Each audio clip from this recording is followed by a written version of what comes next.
जय हिंद। आज के इस वीडियो में हम लोग भूगोल विषय के कुछ महत्वपूर्ण लघु उत्तरीय प्रश्नों पर परिचर्चा करेंगे। संभवतः यह प्रश्न 2021 में बिहार बोर्ड इंटरमीडिएट परीक्षा के लिए छात्रों के लिए महत्वपूर्ण साबित होगी। तो आइए प्रारंभ करते हैं। भूगोल का पहला प्रश्न लघु उत्तरीय प्रश्न होगा, अंतरराष्ट्रीय एवं अंतरराज्यीय प्रवास में क्या अंतर है। प्रश्न है अंतरराष्ट्रीय प्रवास और अंतरराज्यीय प्रवास में क्या अंतर है। तो आपका उत्तर होगा, देश के सीमा को पार करके, देश के सीमा को पार करके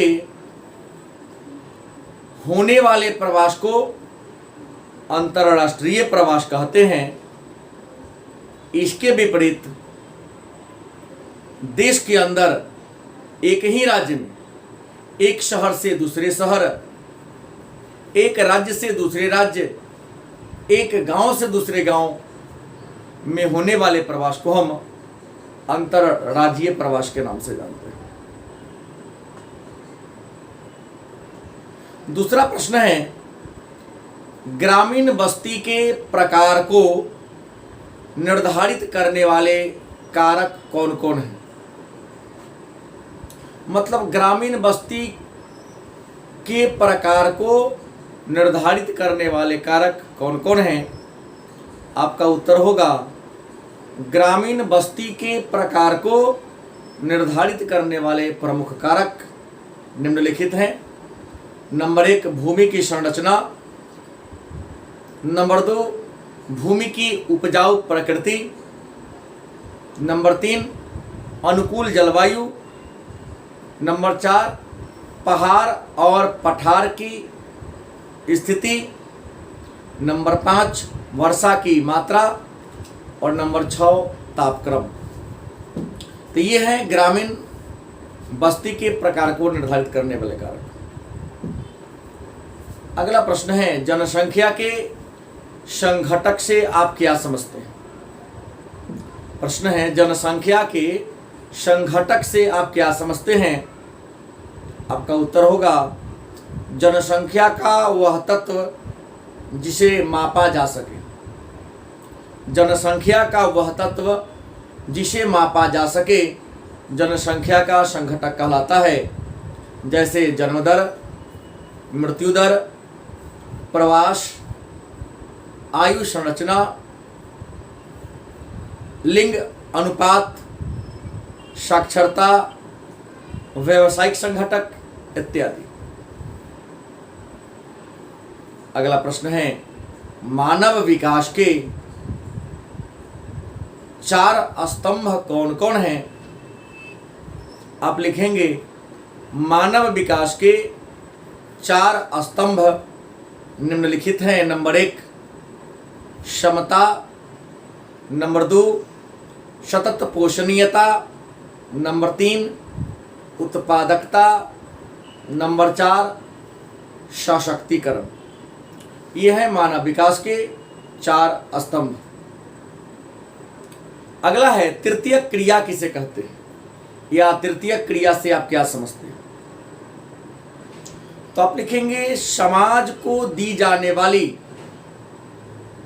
एक व्यक्ति के द्वारा समाज को दी जाने वाली व्यक्तिगत सेवा। एक व्यक्ति के द्वारा समाज को दी जाने वाली व्यक्तिगत सेवा को हम तृतीय क्रियाकलाप के नाम से जानते हैं। तृतीय क्रियाकलाप में नौकरी, परिवहन और बैंकिंग को शामिल किया गया। 5वां प्रश्न, अगला प्रश्न है, भारत में पवन ऊर्जा के संभावना को लिखें। भारत में पवन ऊर्जा की संभावना को लिखें। तो आप लिखेंगे, हवा की शक्ति से बनाई जाने वाली ऊर्जा को हम पवन ऊर्जा के नाम से जानते हैं। हवा की शक्ति से बनाई जाने वाली ऊर्जा को हम पवन ऊर्जा के नाम से जानते हैं।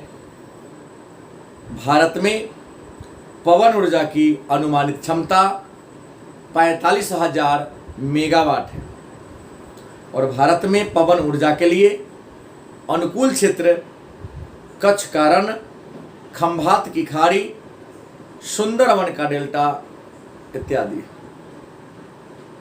अगला प्रश्न है वायु प्रदूषण के प्रमुख स्रोतों का उल्लेख करें। प्रश्न है वायु प्रदूषण के प्रमुख स्रोतों का उल्लेख करें। आपका उत्तर होगा वायु प्रदूषण के प्रमुख स्रोत निम्नलिखित हैं। नंबर 1, कल कारखाना के चिमनी से निकलने वाला धुआं। नंबर 2, मोटर कार के सिलेंसर से निकलने वाला धुआं। नंबर 3, कीटनाशक दवा। Number 4, shaving spray. यह है वायु प्रदूषण के प्रमुख स्रोत। अगला प्रश्न है भारत के द्वारा आयात किए गए या आयात किए जाने वाले प्रमुख पदार्थों का नाम लिखें। ध्यान देंगे, प्रश्न है भारत के द्वारा आयात किए जाने वाले प्रमुख पदार्थों का नाम लिखें। आपका उत्तर होगा भारत के द्वारा आयात किए जाने वाले प्रमुख पदार्थ है। नंबर 1, सोना, पेट्रोलियम, मशीनरी, कपास, सुरक्षा के उपकरण, हथियार, नाइट्रोजन उपकरण, उच्च प्रौद्योगिकी के सामान। कुल मिलाकर भारत 6800 प्रकार के वस्तु का विश्व के अलग अलग देशों से आयात करता है। अगला प्रश्न है प्रशासनिक नगर क्या है या प्रशासनिक नगर किसे कहते हैं। प्रशासनिक नगर क्या है या प्रशासनिक नगर किसे कहते हैं। आपका उत्तर होगा वह नगर जहां से किसी देश के शासन व्यवस्था को चलाया जाता है, उस नगर को हम प्रशासनिक नगर के नाम से जानते हैं। वह नगर जहां से किसी देश के शासन व्यवस्था को चलाया जाता है, उस नगर को प्रशासनिक नगर या राजधानी नगर कहते हैं। मतलब प्रशासनिक नगर को हम राजधानी नगर भी कहते हैं, जैसे पटना, रांची, चंडीगढ़, चेन्नई, भोपाल, जयपुर, मुंबई, दिल्ली, शिमला, कोलकाता, दिसपुर।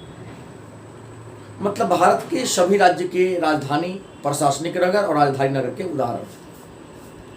अगला प्रश्न है भारत के द्वारा चंद्रमा पर भेजा गया प्रथम मानव रहित अंतरिक्ष यान कौन है। भारत के द्वारा चंद्रमा पर भेजा गया प्रथम मानव रहित अंतरिक्ष यान कौन है। आप लिखेंगे भारत के द्वारा चंद्रमा पर भेजा गया पहला मानव रहित अंतरिक्ष यान का नाम है चंद्रयान प्रथम।